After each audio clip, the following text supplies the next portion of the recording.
waterfall model. Then what is the difference between these two? So in the waterfall model, complete product will be delivered at once, whereas in here model will be delivered or the software product will be delivered in multiple iterations. So here you can just see iteration 1, 2 and so on n. So first one part of the product or one functionality will be developed and it will be released, and then second part will be released and so on till end. So we'll just see. So here in the requirement analysis phase, first we'll have communication between the customers and developers. So these customers and developers will work together in order to find out the requirements that are essential for developing the projects, for developing the project.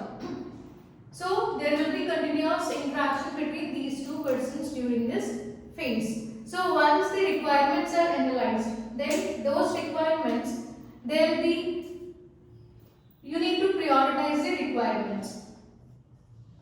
That means you should give priorities for requirements.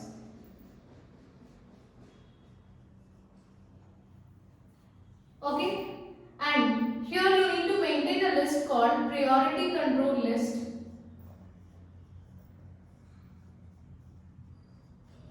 which contains multiple tasks. So task 1, task 2, task 3. So all these tasks that should be included in the product, they will be arranged based on the priority. For example, if you have total 5 tasks, then all these 5 tasks are arranged sequentially, like priority wise. So this is a priority control list. So let us take one real life example here. So here how this process works means, so first pick first task from the priority control list, and that should be developed using all the models in the waterfall model. So that becomes your iteration 1, and you need to release that to the user, or you need to release that to the customer. So keep that release or keep the first iteration or the first the part of the product delivered during iteration 1 under operation. Now customer will go through this part, and if there are any changes, then he'll tell them. And during after that, so task 2 will be developed during iteration 2. So like that, based on number of tasks, so you need to repeat the same process, and these number of iterations should be repeated until we reach end of the control list.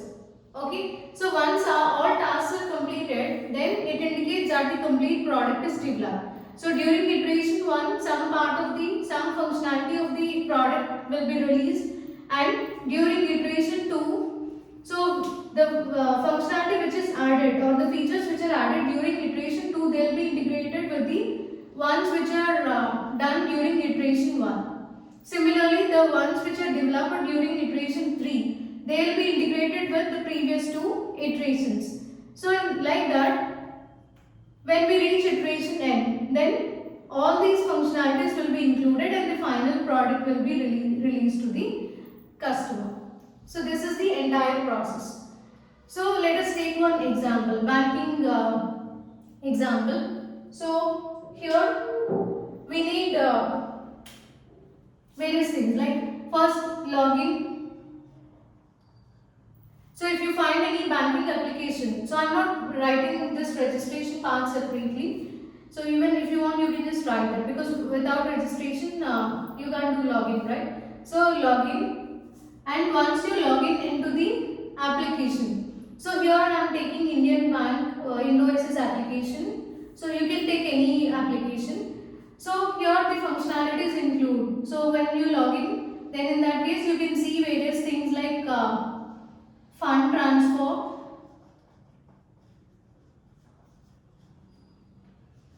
and then apply loans, wealth and finance or wealth and insurance, and you can see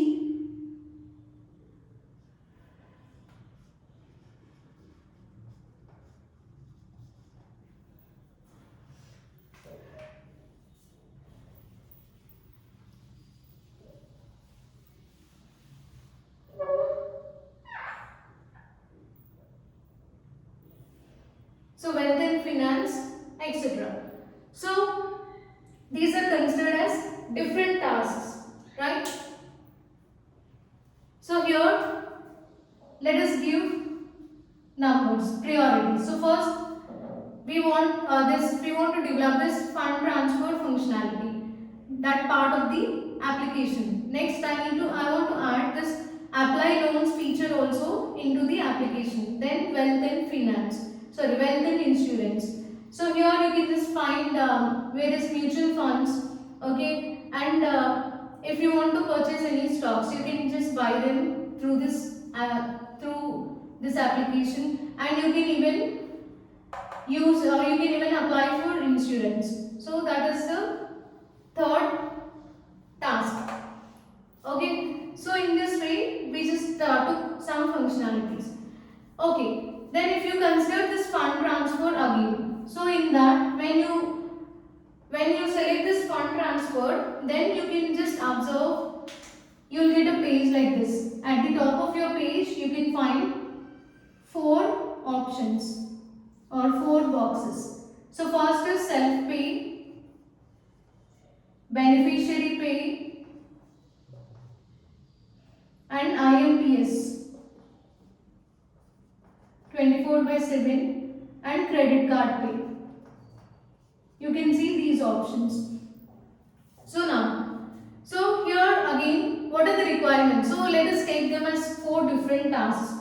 So just leave these two things as of now. I'm just leaving these two and just focus on only fund transfer.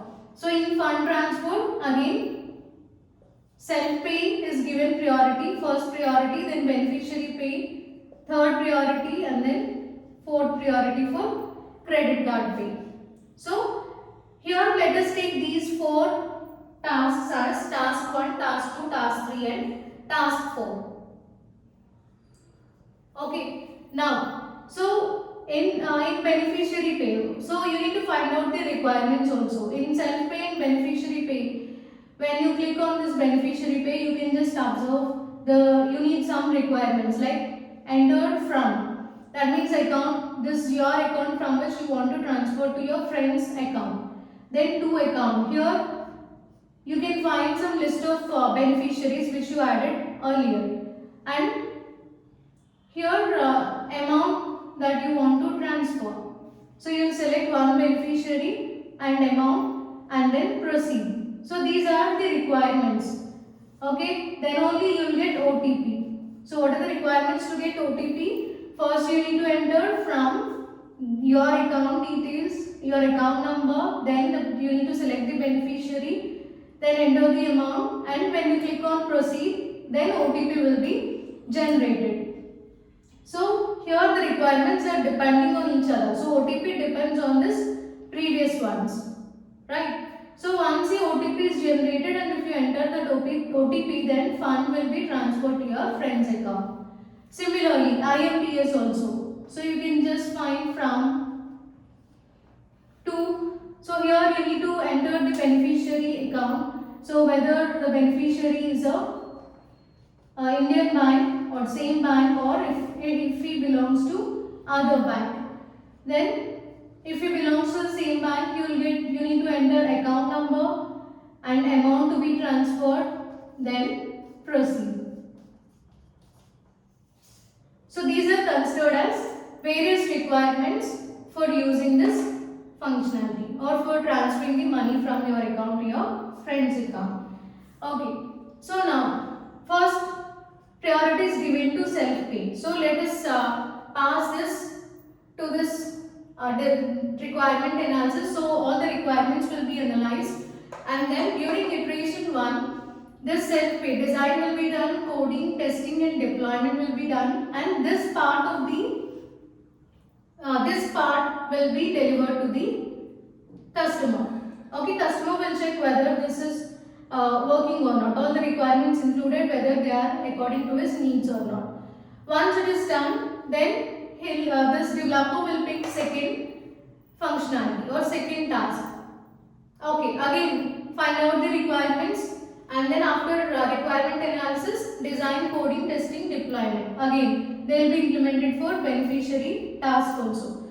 And finally, this part will be released. Then IMPS, then credit card. Like that, during every iteration. So during this iteration 2, the first iteration and second iteration, both of them will be integrated and they will be sent to the customer. During fourth iteration, all these 4 functionalities will be added or integrated and they will be sent to the customer. So that happens with the first one. Similarly, after completing this task 1, then the same thing will be applied for task 2 and for task 3 and for any number of tasks. Okay, so this is how this incremental model works. So everything, so here as we are delivering the product or delivering the functionality of the product incrementally, so here you can find errors or you can find the errors quickly and you can fix them. So during first iteration, so customer will check and if any requirements needs to be added, then there will be those changes will be done, and if there are any bugs, then they will be identified most easily. So this model is considered to be the better one compared to normal or classical waterfall model. So coming to the advantages of incremental model, so early production of software. So as we are using multiple iterations, so in the first iteration we will release one part of the software or work product. Then second work product will be released here by adding or by integrating it with the previous functionality. So like that, we are producing the software quickly.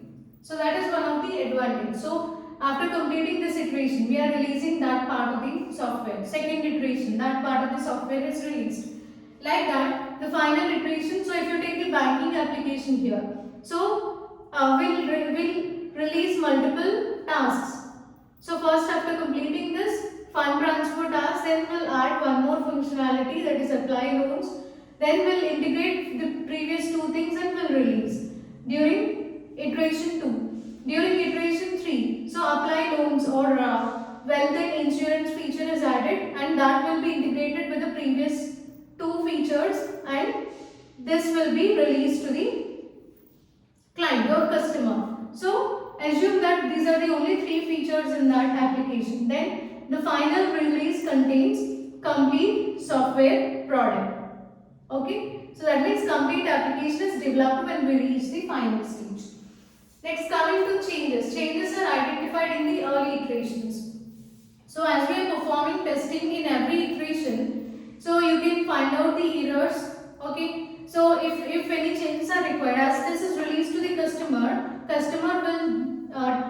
customer based on the requirements of the customer, those changes will be done immediately, and those changes will be those changes will be added to the next iteration part, and both of them are integrated, and that will be released during second iteration. So like that, changes will be incorporated in every iteration. So final product usually, as we are doing the changes in every iteration, there won't be more changes in the final product. So if there are if there are less number of changes in the final product, then it will be very easy to find out the changes, and it will be, as there are only few changes, assume that there are few changes when we reach or when we design this final product or when we deliver this final product to the customer. Those changes can be done very easily. Okay, and cost also, it will be effective. So you can deliver the product with effective cost and you can deliver a high quality product. Coming to testing and debugging. So as we are performing testing in every iteration, you can find out the errors present in the code and you can check whether that part of the functionality or that work product which we released in iteration 1, whether it is working properly or not. Next, after making changes and by adding one more functionality, again testing will be done. So you can find errors in the second iteration also. Like that, the process will be repeated until last iteration. So testing and debugging is easy. Coming to disadvantages, phases does not overlap. So as the phases which are present in the waterfall model are used here, the same disadvantage which we have in waterfall model is applicable here also. So the phases. So after design, once you reach design, you can't move to requirement analysis. In iteration 1, similarly coding. So you can't go back. So phases, they do not overlap with each other. And here coordination is required between the iterations for better quality product. So these iterations, there should be coordination between these two iterations. Then only quality product will be released. If there is no coordination, then in that case again it leads to poor quality product.